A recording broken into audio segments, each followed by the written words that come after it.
नमस्कार दोस्तों, जय श्री राम, जय हनुमान, जय बागेश्वर धाम सरकार। दोस्तों, आपके नाखून काटने की आदत कहीं आपकी किस्मत के दरवाजे को बंद तो नहीं कर रही है? कहीं आप इस दिन तो नाखून नहीं काटते हैं और आपके नाखून काटने से किसी ने आपको वश में तो नहीं कर लिया है? जी हाँ दोस्तों, हैरान मत होइएगा, आपके नाखून से कोई भी आपको अपने वश में कर सकते हैं, क्योंकि तंत्र मंत्र की विद्या में नाखून और बाल वशीकरण के लिए सबसे ज्यादा सिद्ध माने जाते हैं। तो अगर आप नाखून काटने समय यह गलतियां करते हैं तो आपका दुर्भाग्य आपका पीछा कभी नहीं छोड़ेगा। साथ ही अगर आप दुनिया को अपने इशारों में नचाना चाहते हैं तो नाखून काटते समय यह सावधानियां आप जरूर ही बरतिएगा। और दोस्तों, नाखून को कचड़े में फेंकने की बजाय इस पेड़ की जड़ में डाल दीजिएगा तो पूरी दुनिया आपके सामने घुटने टेकने पर मजबूर हो जाएगी। तो आखिर कौन से पेड़ की जड़ में डालने चाहिए आपको आपके कटे हुए नाखूनों को? तो दोस्तों, अगर आपके मन में भी यह सवाल है तो वीडियो को अंत तक जरूर देखिएगा और हम इस वीडियो में आपको सब चीज जानकारियाँ देंगे। तो चलिए दोस्तों, वीडियो में आगे बढ़ते हैं। तो दोस्तों, जब भी तंत्र शास्त्र की बात आती है तो वशीकरण एक इसका मुख्य भाग होता है और किसी भी इंसान को अपने वश में करने के लिए उसके बाल और नाखून मुख्य भूमिका निभाते हैं। इसी के साथ अगर आप सनातन धर्म के तरफ देखेंगे तो आपके बाल और नाखून काटने के भी कई मान्यताएं बताई गई हैं।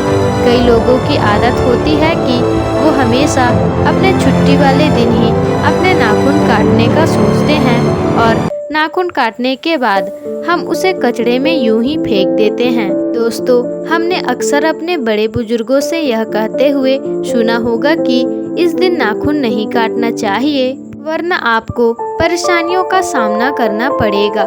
लेकिन आज की आधुनिकता में इन विचारधाराओं को मानना जरूरी नहीं समझा जाता है। वहीं हम अपने स्वास्थ्य की दृष्टि से देखें तो शरीर में नाखून की सफाई करना बेहद ही जरूरी होता है, क्योंकि हम भारतीय परंपरा से जुड़े हुए हैं। इसलिए हम छुरी और कांटे के बजाय हाथ से खाना खाना पसंद करते हैं।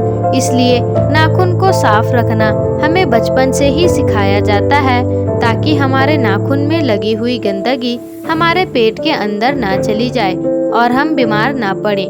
लेकिन अक्सर होता क्या है कि हम नाखून किस दिन काटे और इस बारे में हम अक्सर दुविधा में पड़े रहते हैं।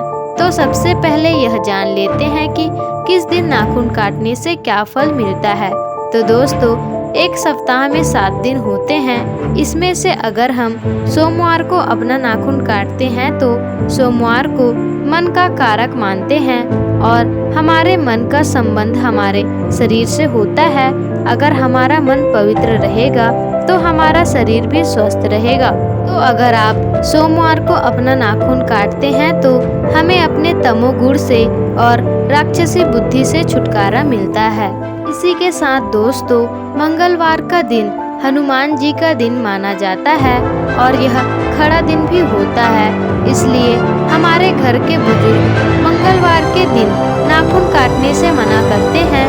इसलिए लेकिन दोस्तों, हमारे शास्त्रों में कहा गया है कि अगर आप मंगलवार के दिन नाखून काटेंगे तो आपको अपने कर्ज से मुक्ति मिल जाती है और कर्ज से जुड़े वाद विवाद या कोर्ट कचहरी के चक्कर से भी बचा जा सकता है।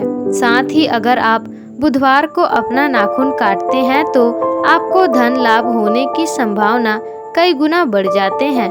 इसके अलावा अगर आप नौकरी पेशा वाले व्यक्ति हैं तो आपकी बुद्धि प्रखर बुद्धि के वजह से आपको धन लाभ में वृद्धि होने लगता है और आपकी नौकरी में तरक्की होने लगती है। इसके बाद गुरुवार, यदि हम नाखून गुरुवार को काटते हैं तो यह बृहस्पति का कारक होता है। बृहस्पति आध्यात्मिक ग्रह कहे जाते हैं।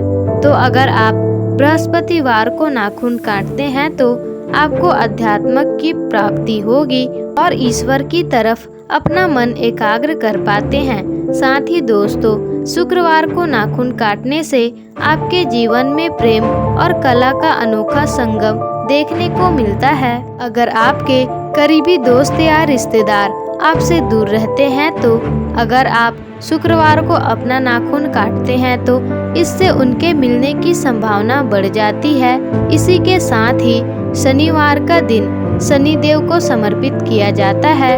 दोस्तों, इस दिन बड़े बुजुर्ग लोग नाखून काटने से सख्त मना करते हैं और यह भी कहते हैं कि और यह सही भी है, क्योंकि अगर आप शनिवार को नाखून काटते हैं तो आपका दिमाग कमजोर हो सकता है और आपको मानसिक परेशानियां आ सकती है और शनि की वक्र दृष्टि का भी सामना आपको करना पड़ सकता है। इसके बाद रविवार को अक्सर सभी लोग नाखून काटना पसंद करते हैं, क्योंकि इस दिन सभी का छुट्टियां भी होते हैं और लेकिन शास्त्रों के अनुसार रविवार के दिन नाखून काटने से बचना चाहिए।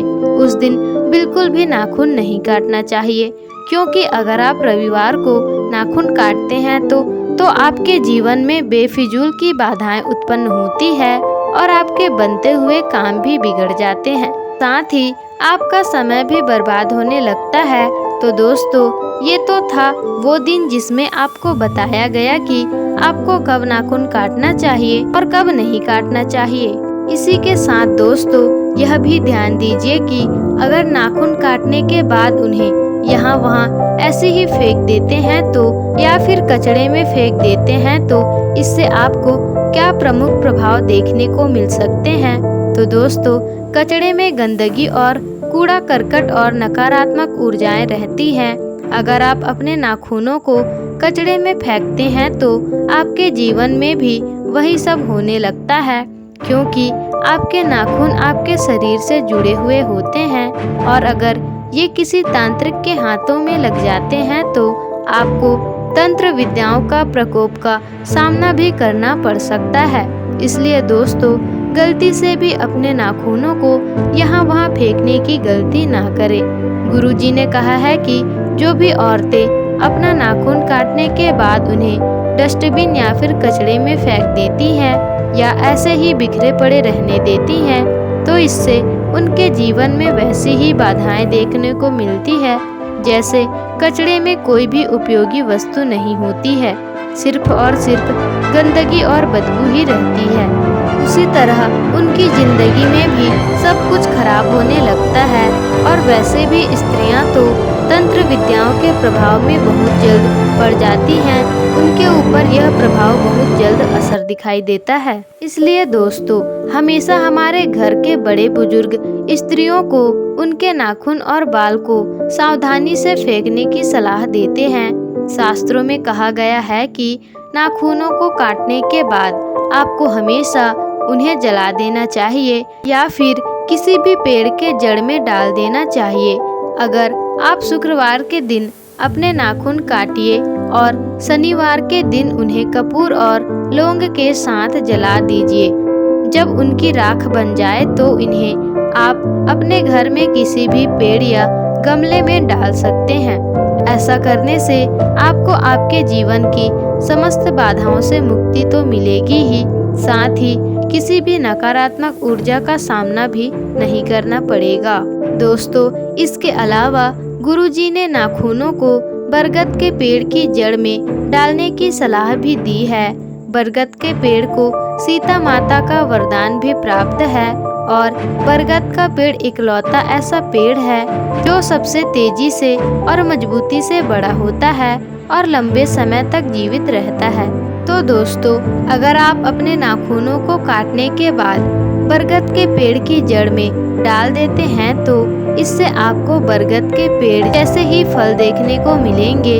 आपका धन भी लगातार बढ़ता रहेगा और आपकी सफलता मजबूती से आपके साथ चलेगी और आपके जीवन में कोई भी किसी भी प्रकार की ज़्यादा परेशानियां ज़्यादा दिन तक नहीं टिकेगी और आपको ज़्यादा नुकसान नहीं पहुंचाएंगी।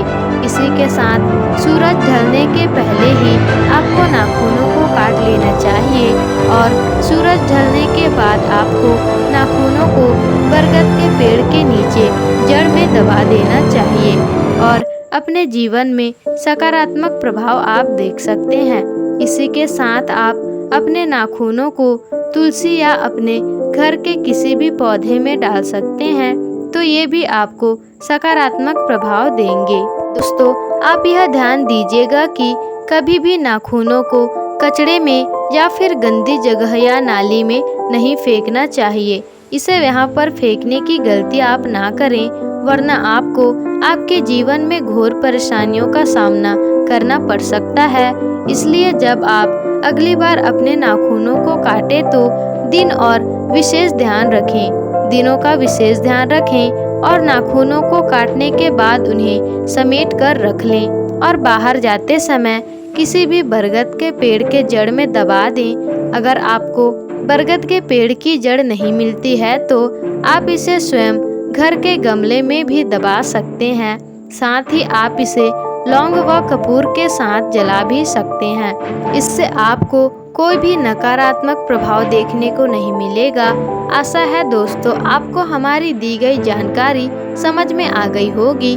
तो आपको वीडियो पसंद आई हो तो वीडियो को लाइक, शेयर, कमेंट्स और चैनल को सब्सक्राइब जरूर ही कर दीजिएगा।